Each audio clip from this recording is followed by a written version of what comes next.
Ok.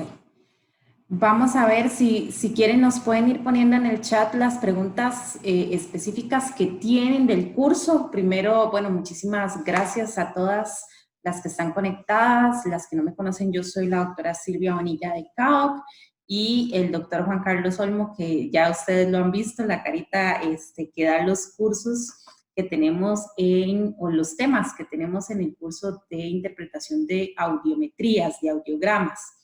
La idea de este espacio el día de hoy pues es ir contestando un poco las dudas que ustedes tengan con respecto a lo que llevan visto en el curso. Ya tenemos un par de compañeras que ya finalizaron el curso, espero que tengan muchas preguntas y quería también comentarles que estén atentas a sus correos electrónicos porque la otra semana de hoy en 8 vamos a tener una práctica de interpretación de audiogramas, entonces les voy a mandar con tiempo una práctica para que ustedes la hagan en sus casas y también las vamos a resolver aquí en conjunto. Había una consulta que nos habían hecho por medio de los mensajes del curso, que es específicamente sobre el implante coclear. Entonces, tal vez vamos a empezar con esa consulta que nos habían hecho ya previo.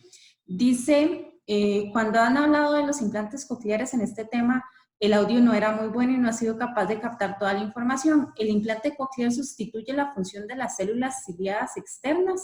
¿Por qué? A ver, doctor. Hola a todos y muchas gracias por estar esta tarde con nosotros. Lo primero que quisiera también es preguntar si todo el mundo está escuchando. Si alguien tiene algún problema de audio, por favor, si pudieran ahí sobre la marcha ir confirmando que están recibiendo el audio, les agradeceríamos. Muy bien. Con respecto a la pregunta de la sustitución de las células ciliadas por parte del implante, muchas gracias. Se escucha muy bien, Emma. Gracias, María José. En realidad lo que hace el implante coclear es no solamente sustituir la función de las células ciliadas externas, que son los transductores del órgano de Corti, sino en sí es la función de la cóclea, que su función principal es convertir la energía biomecánica que fue transmitida a los líquidos endolabrínticos en un impulso bioeléctrico que es entregado a la primera neurona del nervio auditivo. Y de tal forma que el implante colocado en la cóclea lo que hace es exactamente eso, entregar una carga eléctrica diminuta que sustituye pues, ese potencial de acción que se genera en las células ciliadas y que en el caso de la sordera no es así. Okay. Tenemos otra pregunta también con respecto a las células ciliadas. Dice, de vuelta al tema de las células ciliadas externas e internas, tenía entendido que las células ciliadas internas eran las células transductoras y que las externas se encargaban de mantener la sintonización de las internas y que actúan de filtro entre la membrana tectoria y las células ciliadas internas. Bueno, con respecto a eso, está correcto. Incluso las células ciliadas internas tienen una función también de retroalimentación para el sistema auditivo y de inhibición del envío del impulso para proteger la cóclea de impulsos eléctricos o de energía acústica muy elevada. La función de las células ciliadas externas básicamente es la conversión de la energía mecánica que se genera en los líquidos y que se transmite a través de la onda viajera en un impulso bioeléctrico que simula las características de la onda que produce la estimulación. Ok.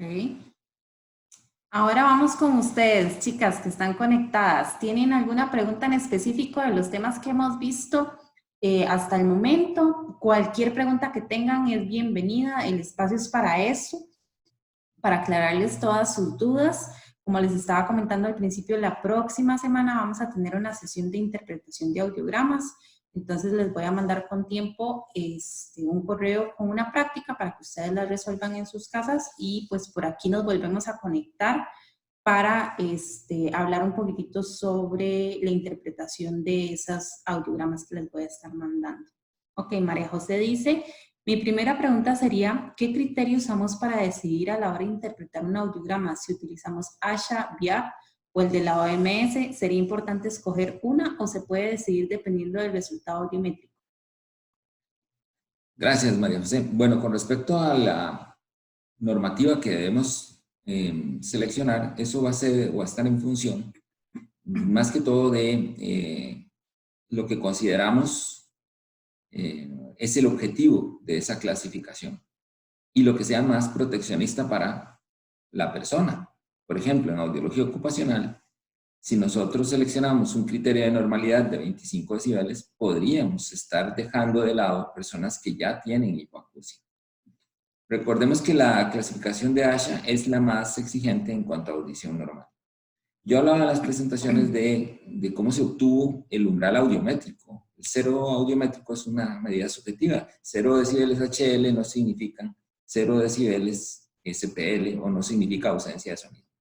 Entonces, cuando estamos hablando de rangos, como hay pacientes que son capaces de escuchar hasta menos 10 decibeles y hay algunos que son capaces de escuchar o solamente capaces de escuchar hasta 20, ya escoger un rango desde menos 10 hasta 20 es un rango de normalidad de 30 decibeles. Ese rango de normalidad es más que suficiente para seleccionar a los posibles normoyentes o normoacúsicos en el caso de adultos, pero tendríamos que ser más exigentes en el caso de niños y hablar de menos 10 hasta 15. Por lo tanto, mi recomendación es que se utilice la clasificación de la ASHA porque tiene, es cierto, más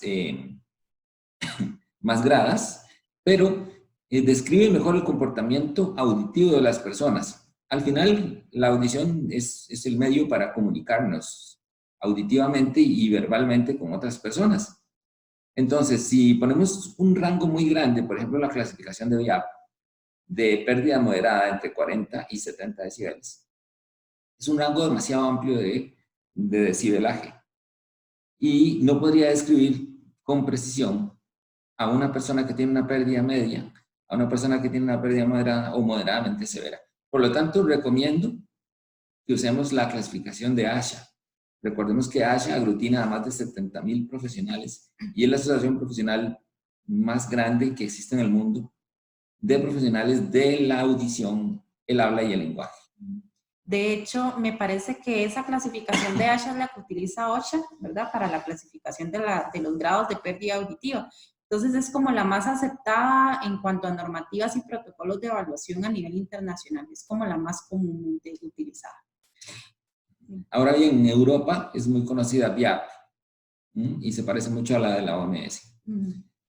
Por lo tanto, en Europa posiblemente VIAP sea la más utilizada. Y en Costa Rica, como hemos tenido influencia francesa en la formación de audiología, posiblemente los otorrinos, muchos, estarían utilizando la clasificación de VIAP, pero como les decía, es más fácil de aprender, pero es menos descriptiva de la audición. Entonces, recomiendo siempre ASHA. Okay. Tenemos otra pregunta de Jocelyn. Dice, yo tengo la duda respecto al término de hipoacusia leve de alta frecuencia. En mi interpretación pensaba en hipoacusia moderada y el doctor Olmo la ha clasificado como hipoacusia leve de alta frecuencia. ¿Qué características tomaremos en cuenta para determinar este tipo de pérdida? Gracias, Jocelyn. Muy buena su pregunta. Con respecto a eso, le recomiendo que utilice no el promedio tonal audiométrico 512. Normalmente la clasificación de la hipoacusia se hace con base en el grado de hándicap o limitación que tiene una persona para escuchar el habla o el lenguaje. Por lo tanto, usamos las frecuencias de 500,000 y 2,000, por eso se llama PTA 512. Pero cuando estamos hablando de hipoacusia de alta frecuencia, ¿cuáles podrían ser las causas o etiologías de esa hipoacusia? Por ejemplo, la ototoxicidad, la hipoacusia inducida por ruido o la misma presbiacusia, en donde tenemos más enfatizada la caída en frecuencias agudas. Tenemos que utilizar, si la caída tiene conservación en las frecuencias del lenguaje y se presenta solo en altas frecuencias, tenemos que utilizar un PTA que describa mejor ese grado de hipoacusia en esas frecuencias y el comportamiento social auditivo de esa persona. Por lo tanto, le recomendaría el PTA 234, que tomaría en cuenta las frecuencias de 2000, 3000 y 4000. Cuando usted utiliza el PTA 234, le va a ser más fácil clasificar, utilizando la clasificación de ASHA o la de VIAP, la hipoacusia, y se detalla que se está utilizando ese PTA en el análisis del grado de la hipoacusia. Por eso lo que nosotros podríamos clasificar como moderado, utilizando la clasificación de ASHA, posiblemente pueda caer en severo, y si estamos utilizando o hablando de una hipoacusia media, pues podría caer en moderada. Utilizando una clasificación más exigente, como ASHA, posiblemente tengamos entonces grados mayores de pérdida en la misma audiometría a que si utilizamos una clasificación más permisiva como la de VIAP.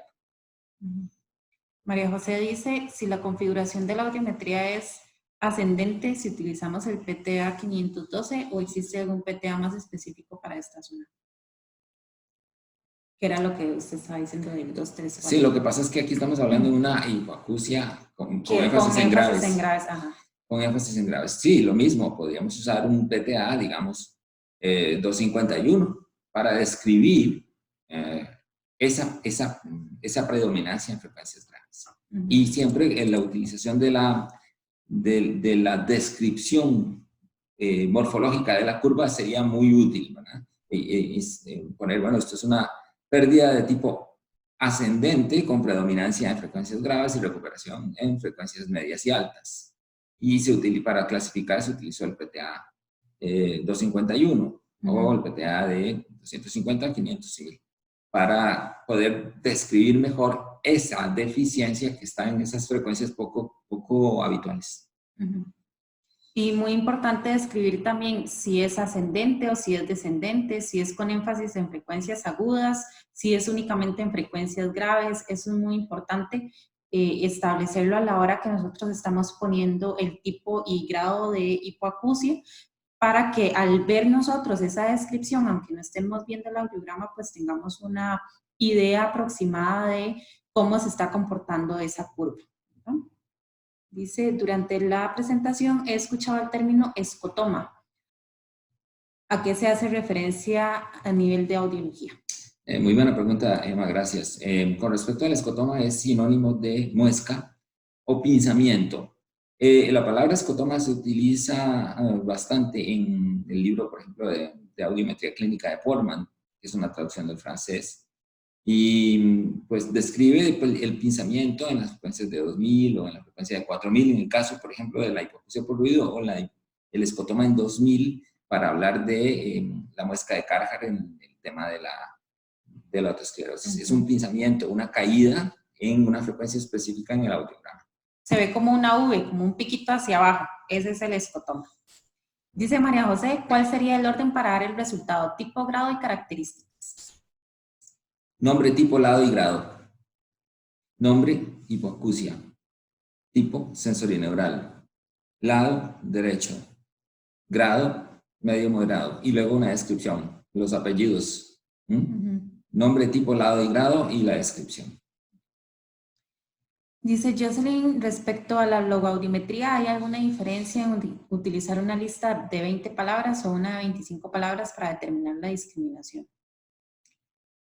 La diferencia puede ser en contra o a favor del paciente. Lo que normalmente se usa son listas de 25 porque son más fáciles de multiplicar por 4 y por lo tanto obtener el porcentaje, y además estudia más profundamente el tema de la discriminación. Entre más palabras, más dificultad y también más es preciso el estudio, porque vamos a tener casi que por cada palabra un valor de 4, mientras que si usted reduce el número de palabras a 20, pues entonces cada palabra vale 5. Para ponerle un ejemplo, si usted hace un examen y el examen vale 100 puntos y le hacen solo 10 preguntas, el valor de cada pregunta es muy alto, lo cual representa mayor dificultad. Conforme usted sube el número de preguntas, pues el valor de estas mismas baja. Y eso, pues, un fallo no va a significar el mismo grado de deficiencia en la discriminación que en una lista más corta. Las listas muy cortas no se recomiendan porque representan un grado de dificultad muy alto para el paciente y un castigo muy alto por fallar una palabra, por ejemplo. Sí, entonces va a tener peor porcentaje de discriminación. Por eso es que se utiliza generalmente para discriminación la lista de 25 palabras. Es como el estándar. El enmascaramiento, ¿podrá explicar un poco cuando podamos enmascarar ambos oídos? Okay. En realidad, lo que estás describiendo, Jocelyn, creo, es un complejo caso de enmascaramiento contralateral. Eso quiere decir cuando necesitamos enmascarar unas frecuencias en un oído y otras frecuencias en otro. Eso significa que cuando hay una diferencia de más de 40 decibeles por vía aérea con relación a la vía ósea del otro lado, del lado contrario, en ese momento tenemos que enmascarar. Pero puede ser que en un grupo de frecuencias esa diferencia exista en un oído y luego en el otro exista esa diferencia pero con relación al oído contrario. Entonces ahí tendríamos que hacer el enmascaramiento contralateral para evaluar esas, para poner ejemplo. Si tenemos una diferencia de 40 decibeles entre las frecuencias graves del oído derecho y la audición por vía ósea del oído izquierdo, tenemos que enmascarar, poniendo el ruido enmascarante en el oído izquierdo para evaluar esas frecuencias graves del oído derecho. Y por otro lado, tenemos una diferencia de más de 40 decibeles en el oído izquierdo con relación a la ósea del derecho, entonces ahí tendríamos que enmascarar el derecho para evaluar esas frecuencias agudas del oído izquierdo. Ahí tendríamos que enmascarar los dos oídos, pero no al mismo tiempo. Sino primero evaluamos las frecuencias de las cuales tenemos duda en el oído derecho y luego evaluamos las frecuencias sobre las cuales tenemos duda en el oído izquierdo con los correspondientes enmascaramientos contralaterales según sea el caso. Sí, muy importante en el enmascaramiento, que es cuando tenemos un oído muy bueno y el otro bajito, vamos a enmascarar el oído bueno para que no le ayude al que está malo.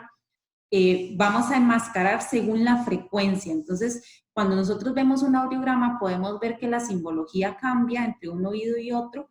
Unas frecuencias enmascaradas en un lado y las otras sin enmascarar en el otro, porque a la hora de enmascarar no nos fijamos en todo el oído, sino que nos fijamos frecuencia por frecuencia. Entonces, en hipoacusias conductivas o en hipoacusias mixtas, puede ser que necesitemos hacer algún tipo de enmascaramiento de estos que está comentando el doctor.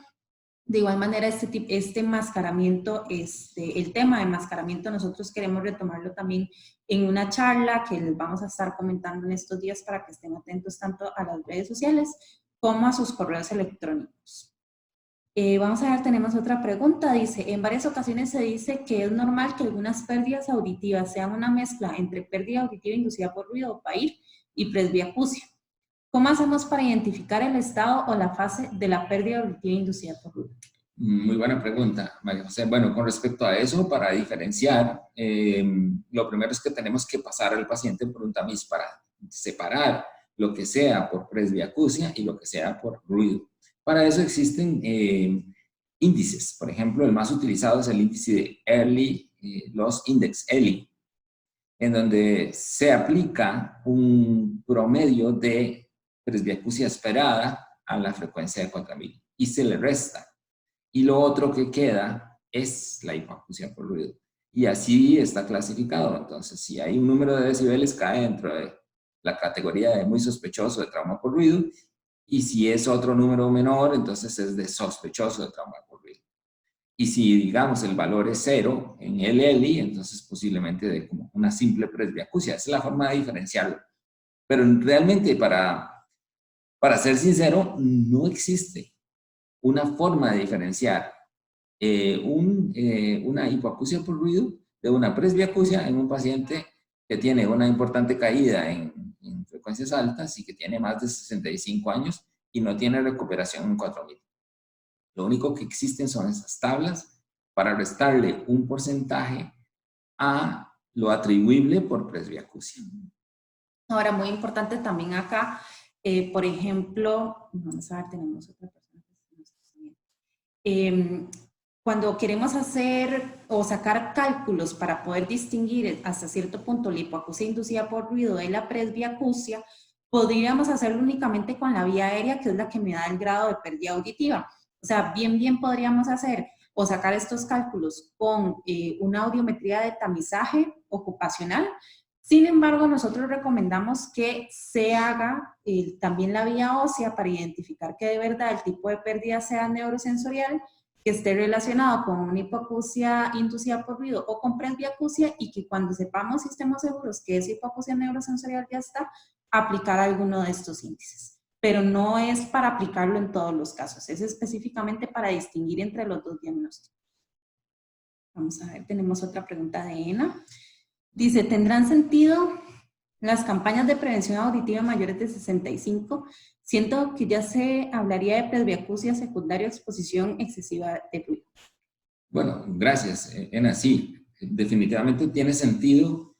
Las campañas de detección de problemas auditivos en personas mayores de 65 años, más que todo para fines de rehabilitación protésica, no tanto para, digamos, indemnizaciones o cosas así, porque las entidades aseguradoras seguramente van a alegar que ese paciente tiene una presbiacusia, para no atribuirlo a la hipoacusia por ruido. Pero si esas personas que tienen una pérdida auditiva en frecuencias altas ya están afectadas en su comunicación verbal, o sea que esa hipoacusia ya también afecta las frecuencias medias, que son las frecuencias del área de lenguaje, 500.000 y 2.000. Entonces, ese es un buen momento para hacer detección temprana de hipoacusia en adulto mayor y hacer la rehabilitación oportuna, antes de que esos oídos empiecen a sufrir de privación. Entonces, lo ideal sería, y tiene mucho sentido, porque la presbiacusia es la primera causa de sordera en el mundo, de pérdida auditiva, que se hicieran ese tipo de campañas para hacer rehabilitación temprana de la hipoacusia en personas que necesitan audífonos o prótesis auditivas para poder escuchar bien.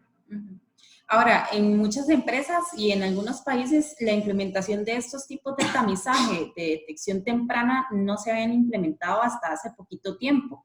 Entonces, hay muchas personas adultas mayores que todavía están trabajando en algún puesto de exposición a ruido que podrían tener ya una combinación de una presbiacusia con una pérdida auditiva inducida por ruido por las condiciones de exposición que tuvieron durante N cantidad de años. Pero la idea es no solamente implementar los tamizajes y hacer el control anual, sino también hacer conciencia en la detección temprana en los adultos mayores para empezar con la rehabilitación auditiva en el momento que sea necesario.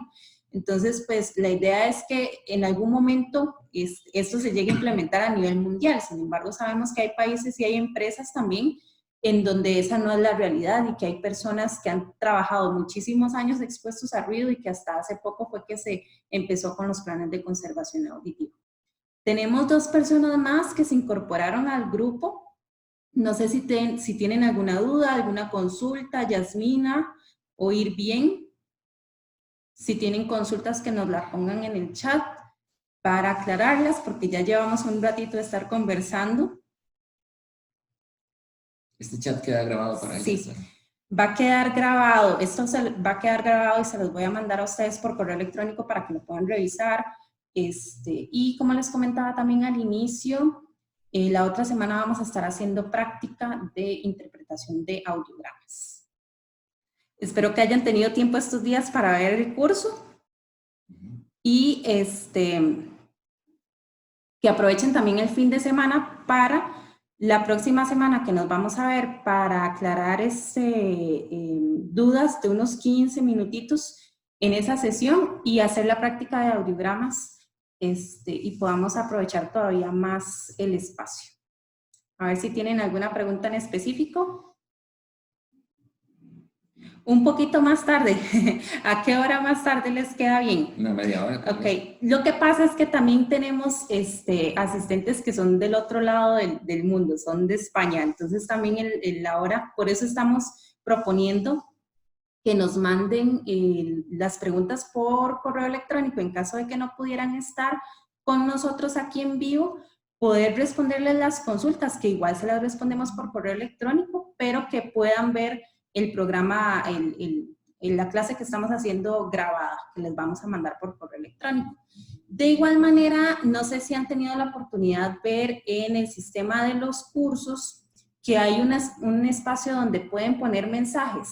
A veces la mayoría del tiempo está como si estuviéramos ausentes, pero esos mensajes nos llegan a nosotros. Entonces ya sea mi persona o Juan Carlos, estamos respondiendo personalmente esas consultas y por ahí también nos pueden estar escribiendo a diario. Sí, lo podemos hacer a las 6.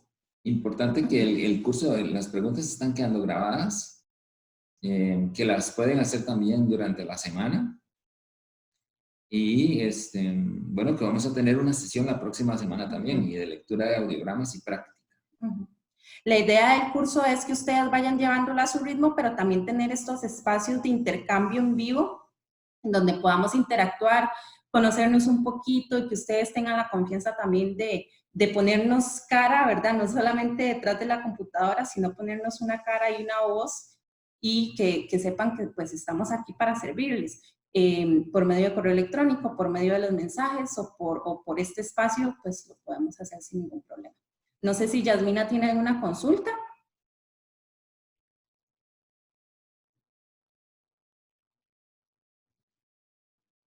Dice, en Panamá es súper difícil lo del ruido, pero siempre me ha preguntado si una bocina de los carros tiene 112 decibeles, ¿a cuánto ruido estamos expuestos en hora pico?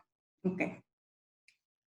Bueno, muy buena pregunta. Ya se ha hablado siempre de hipoacusia inducida por ruido, pero lo asociamos al trabajo. Y recordemos que también existe la socioacusia, que es la pérdida auditiva que se adquiere por exposición al ruido social. Entonces, sí que recordemos que la suma de decibeles no es aritmética, sino geométrica. Es una suma logarítmica. Entonces, la suma de 20 carros o vehículos a 112 no da 112 por 12 o por 20. Sin embargo, sí que el ruido en la calle es muy elevado y lo más peligroso es que vamos por la calle expuestos al ruido. Nos subimos a un metro, a un autobús y vamos expuestos al ruido de la música y a nuestra música también que escuchamos con nuestros dispositivos. Y llegamos al trabajo y seguimos expuestos al ruido. Entonces, ese es un efecto constante de exposición y pues definitivamente, aunque no está normalizado, pues los países ya tienen normativa para reducir el ruido de los vehículos. Por ejemplo, el de las llantas cuando van rodando o el de las emisiones de sonido de los escapes. En los países, por ejemplo, en Costa Rica el límite es 90. Y las bocinas tampoco deberían exceder ese nivel de ruido porque son ruidos de impacto, ruidos repentinos que pueden dañar la audición en poco tiempo de exposición. Y si es continuo, pues entonces el daño es todavía más, existe el peligro. Yo recomendaría que hoy día usemos protección auditiva en todas partes, porque el nivel de ruido en las calles es muy elevado. En América Latina no está regulado.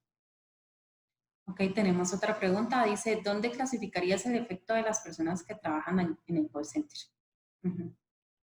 Bueno, tenemos que las personas que trabajan en el call center se exponen a niveles muy peligrosos de sonido porque tienen los auriculares de inserción que aplican presiones acústicas elevadas por largos periodos de tiempo por jornadas laborales muy altas. Y como están en espacios en donde comparten cubículos, todos hablando al mismo tiempo tienden a elevar la voz para poder escuchar al cliente y pues con el ruido de fondo de las otras conversaciones. Entonces, esa es una hipoacusia inducida por ruido. Es un riesgo de hipoacusia inducida por ruido y si no, al menos se puede producir una fatiga auditiva. Lo que se recomienda es que las personas que trabajan en el call center utilicen cascos acústicos para que se queden aisladas del ruido exterior y puedan escuchar más cómodamente. Que usen en los dos oídos el casco y que esos cascos lleven reducción de ruido, noise reduction o reducción de ruido electrónica para protegerlos del ruido exterior y que no tengan que elevar tanto su dispositivo para poder escuchar. Además, también existen filtros que se ponen para que la persona no llegue a niveles inseguros de presión acústica aplicada al oído. Pero definitivamente la clasificaría como una hipoacusia laboral. Ahora, como decía Juan Carlos, hay muchas variables ahí, tanto el auricular que utilice la persona como el volumen que pueda subir o bajar y el ambiente acústico en donde ellos se encuentren. A mí me ha tocado trabajar mucho en call centers y sí están en cubículos muy cercanos uno del otro. A veces compran los auriculares solamente para un lado, que son monoauriculares o monoaural, con el micrófono, con reducción de ruido en el micrófono, pero no con reducción de ruido en el auricular. Entonces, una de las recomendaciones que nosotros hacemos en estos casos es no solamente medir el ambiente, aunque el ambiente no es acústicamente alto, o sea, yo he estado haciendo mediciones de ruido en lugares en donde tienen 70 personas al mismo tiempo hablando, y el nivel es de un nivel de conversación, son 70, 75 decibeles. El problema es el auricular y el volumen al que lo estemos utilizando. Entonces la recomendación es utilizar un limitador de volumen para que ellos no puedan estar manipulando el volumen, subir y bajarlo, y doble auricular, los supraorales que tengan reducción de ruido para mejorar mucho la comprensión y no tener que elevar tanto la voz. ¿Más preguntitas? Muy buena pregunta. En la regla de los 60-60, Ajá. 60 minutos al 60% del volumen. Bueno, lo ideal sería que el empleador le diera esa regla a las personas. 60 minutos al 60% del volumen y que se vayan a descansar. Sabemos que los periodos de descanso de 10 o 15 minutos son un alivio para el oído y reducen mucho la exposición. Lo que pasa es que en las empresas, pues obviamente quieren sacar el máximo provecho a sus empleados durante la jornada.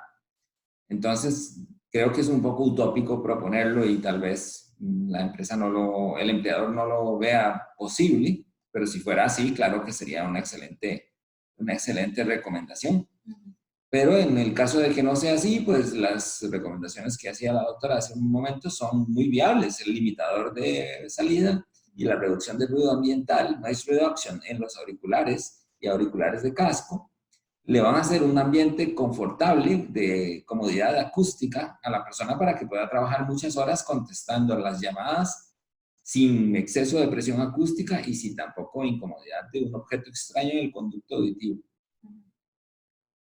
Y siempre importante también mantener el monitoreo anual, que eso es básico porque es el que nos dice si hay variables de año a año en la audición de las personas, aún tomando estas medidas correctivas en el caso específico de los call centers, ¿verdad? De utilizar auriculares que sea al mismo tiempo en los dos oídos, que tengan reducción de ruido en los auriculares, hacer también las charlas y dar capacitación en cuanto al uso, porque en el call center hay muchas variables y otra de las variables es que las llamadas telefónicas o el teléfono del que llaman las personas puede variar también su volumen. Entonces las personas que están contestando la llamada necesitan subir o bajar el volumen dependiendo de cada una de las llamadas y eso puede variar un poquitito, aunque actualmente hay empresas que se dedican a generar productos que tengan un límite de sonido y aunque la llamada esté muy alta, no amplificarlo por encima de esos niveles seguros para el usuario o la persona que está trabajando en el call center.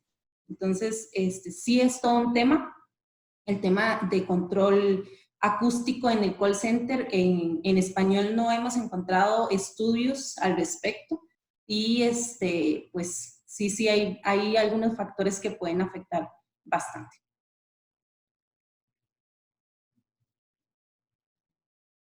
¿Más preguntas, chicos?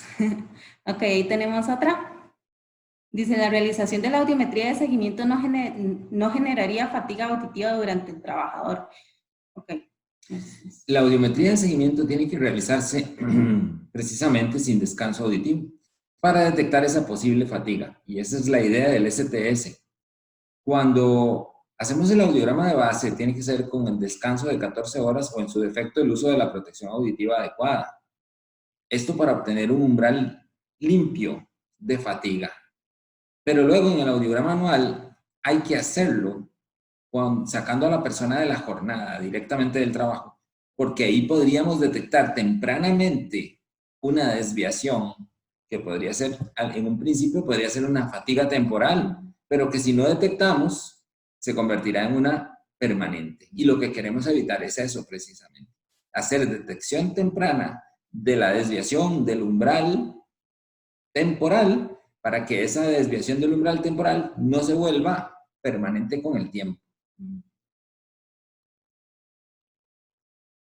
O sea, es una fatiga que queremos detectar y queremos que se induzca para detectarla a tiempo, ¿verdad? Es una forma preventiva de hacer es una forma de hacer la prevención, la mejor forma. Hace unos años se hablaba mucho de hacer el ayuno auditivo todos los años cuando hacíamos las pruebas.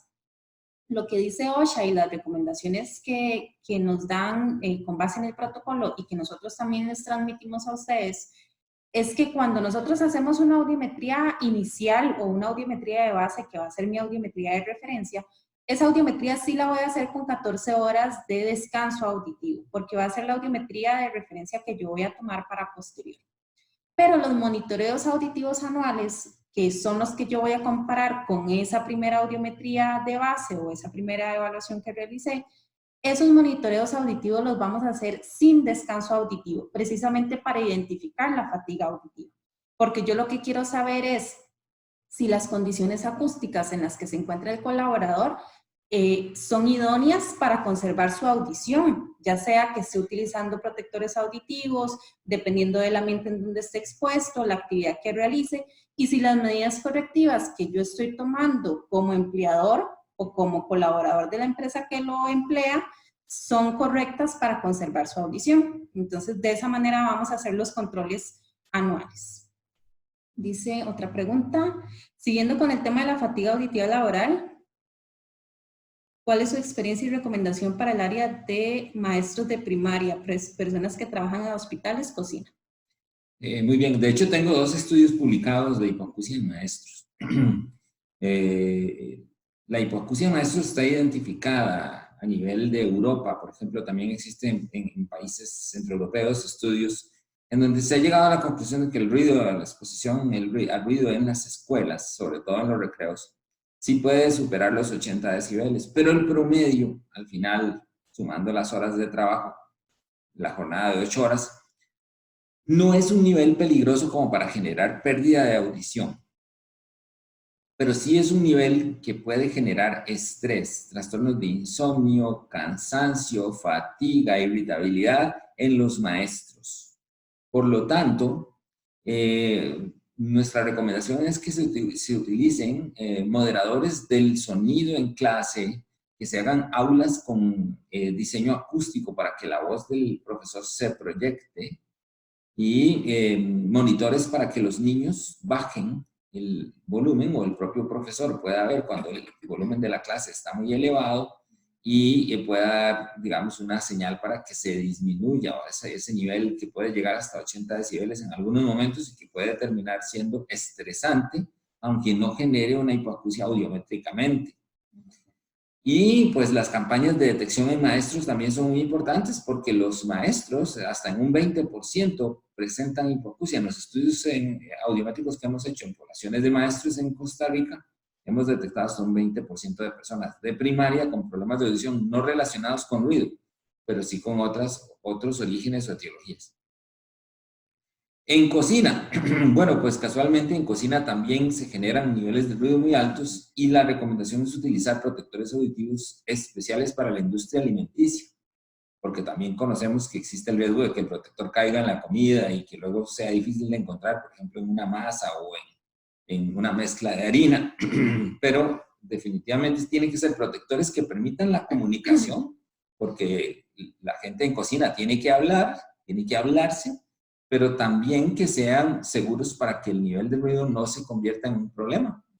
Así que también existen protectores auditivos con esa aplicación específica para la industria alimentaria. Ok, tenemos otra pregunta de Jocelyn. Dice, si el trabajador falta a la audiometría de rastreo de seguimiento anual, la recomendación sería realizar una audiometría clínica completa. Bueno, lo ideal, el control que vamos a realizar siempre va a ser tamizaje ocupacional, porque cuando estamos hablando de empresas, de industria, lo que quiere el empleador es que sea rápido y que el colaborador no pierda mucho tiempo haciéndose exámenes. Entonces, el examen auditivo tiene que ser un examen rápido y tiene que ser un examen que sea confiable. En este caso vamos a aplicar la audiometría de tamizaje anual siempre, y tenemos un plazo de tiempo de 12 meses para poder aplicarla. Si se le citó y faltó, pues vamos a citarlo otra vez para que se realice la audiometría de tamizaje. No es necesario hacerle la audiometría clínica. La audiometría clínica se va a recomendar únicamente cuando identificamos una pérdida auditiva ya permanente, o sea que ya identificamos que hubo un STS positivo y necesitamos saber qué tipo de pérdida auditiva es para confirmar. Perdón, retomando la pregunta anterior, en hospitales, que no lo mencioné, existen lugares muy ruidosos, por ejemplo, la lavandería, lo que también llamamos ropería. Que creo que aquí hay un estudio, ¿verdad? Sí, y en casa de máquinas, porque los hospitales también tienen, digamos, compresores y generadores de electricidad y cosas muy ruidosas en ingeniería. Entonces también ahí aplica, digamos, todo el plan de conservación auditiva, la dotación de protectores adecuados para cada actividad y el monitoreo audiométrico anual. Y con respecto a esa pregunta también de Jocelyn, recordemos que la audiometría, según OSHA, son 3. La audiometría de base, que se hace con descanso auditivo. La audiometría anual, que es para detectar los casos de hipoacusia incipiente. Y la audiometría de confirmación, que es el audiograma que hacemos para confirmar si la persona de verdad es STS positiva. La confrontamos contra el audiograma de base y ese sí se hace con descanso auditivo. Pero posteriormente a eso, porque estamos hablando de vías aéreas únicamente, podemos hacer una audiometría clínica para nada más tener la información del tipo de pérdida auditiva y el diagnóstico. Tenemos otra pregunta, dice, si la desviación estándar del umbral es positivo, ¿qué es más recomendable, cambiar el puesto del trabajador o regular la protección auditiva para que no siga disminuyendo la audición? Bueno, lo más recomendable es quitar al trabajador de la fuente, eso es siempre lo mejor, o quitar la fuente para que el trabajador no esté expuesto. Pero sabemos que eso no es lo más común, las empresas no hacen eso. Las empresas necesitan a ese trabajador en ese puesto. Entonces, lo que hay que hacer es revisar la fuente para ver si se puede disminuir el ruido generado y revisar la protección para ver si ese protector está adecuado para ese puesto en el que se encuentra ese trabajador. Se puede hacer rotación de puestos, medidas administrativas, reducirle la jornada en la que se encuentra expuesto y al reducir el número de horas reducimos la dosis de exposición. Y dotándole, por supuesto, con los protectores adecuados. Muy importante que la audiometría de tamizaje en ocupacional nos va a dar información a nosotros de la condición acústica en donde se encuentra el paciente y si las medidas acústicas que estamos tomando nosotros para conservar su audición están siendo eficientes y eficaces. Y eso significa también revisar la colocación de los protectores auditivos, porque yo puedo tener mi mapa de ruido, tener identificado cuánta es la exposición al ruido que tenemos en esa área, tener los protectores auditivos con el NRR idóneo para ese lugar de trabajo y ese puesto, y aún así el colaborador no se pone la protección auditiva correctamente. Entonces, eso podría estarme generando a mí un STS positivo. Entonces, cuando yo detecto un STS positivo, yo tengo que ponerme a revisar cuáles son estos factores que podrían estarme generando que ese STS esté presentándose. Y entonces poder hacer las correcciones estructurales o de productos o de puesto o de dosis que sean necesarias para cada caso. Vamos a ver. Dice, ¿cuáles son las normas que regulan lo de las audiometrías o ruido? Ok, en Europa las normas son las ISO. La ISO 8253-1, ISO 8253-2 y ISO 8253-3 regulan todo lo que concierne a la evaluación audiométrica. La ISO 389 y toda la serie de 389 regula todo lo concerniente a la calibración de equipo audiométrico. En el caso de la calibración de equipo audiométrico para Estados Unidos, Norteamérica, las normas son ANSI. Existen normas ANSI para cabinas, normas ANSI para audiómetros y normas ANSI para la audiometría. En el caso de la audiometría ocupacional sería la normativa de OSHA 1910, que está descargable en la página de OSHA de los Estados Unidos y está también en español. Las normas oficiales son las de OSHA, pero también existen normas recomendadas, que son las de NIOSH, que también tiene una página y creo que en Facebook, donde están pues todos esos documentos o pronunciamientos bueno, para regular estas cosas. Pero en cada país existen normas propias. Entonces, por ejemplo, México tiene sus normas, Argentina tiene sus normas y no necesariamente coinciden con las de OSHA. Nosotros recomendamos las de OSHA porque son las que están, digamos, a nuestro criterio más avanzadas. Incluso en Costa Rica, pues, no hay una norma específica para las audiometrías, entonces lo más recomendable es usar las de OSHA y son las recomendadas también por el Consejo de Conservación Auditiva de los Estados Unidos. Ok. ¿Tienen alguna otra preguntita? Ya nos quedan poquitos minutos para estar aquí conectados. Igualmente, les recuerdo que esta sesión está quedando grabada. Yo se las voy a compartir a sus correos electrónicos. La otra semana vamos a tener una sesión de unos 15 minutos igual de preguntas, específicamente del curso, cositas que ustedes vean, detalles que tal vez no hayan quedado muy claros, y vamos a hacer una sesión de práctica de interpretación de audiogramas, que para eso es este curso y para eso es que nosotros queremos abrir estos espacios para estar comunicados con ustedes y que podamos aclarar todas sus dudas. Todavía no tenemos bueno, el día va a ser el viernes, la próxima semana, y vamos a ver si nos acomodamos para hacerlo a las 6 de la tarde. De igual manera vamos a estarles compartiendo por los mismos medios el enlace para que se puedan conectar y les vamos a estar recordando para que se conecten. Si nos quieren enviar audiometrías y con posibles interpretaciones que ustedes harían, serían muy interesantes para poder enriquecernos y las podríamos poner en pantalla también acá para practicar. Claro. Y recuerden que también nos pueden enviar sus consultas durante la semana a cualquier hora. O sea, nosotros no tenemos ningún problema porque para eso es el curso en línea, para que ustedes, mientras vayan estudiando, estén escribiendo mensajes. La página del curso tiene la opción de mensajearnos directamente a nosotros. Somos nosotros los que contestamos, Juan Carlos o yo. Y por correo electrónico también, si les queda más fácil, pues por correo electrónico no hay ningún problema. En realidad, nosotros estamos muy complacidos por la respuesta que hemos tenido del curso, mucho interés, esperamos que sea de mucho provecho de ustedes, y también cualquier observación y cualquier comentario pues es bienvenido. De igual manera, también estamos trabajando en otros temas de audiometría y vamos a estárselos compartiendo en estos días. Muchas gracias. Gracias por los comentarios. Perfecto. Entonces, si no tienen más preguntitas, lo podemos dejar hasta acá. ¿Nos dicen cómo estamos?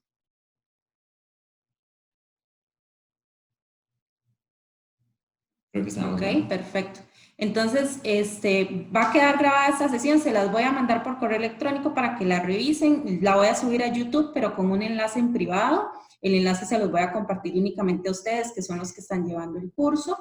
Y nos estamos hablando durante la semana para poder retroalimentarnos todavía más y hacer la práctica el próximo viernes, si Dios quiere.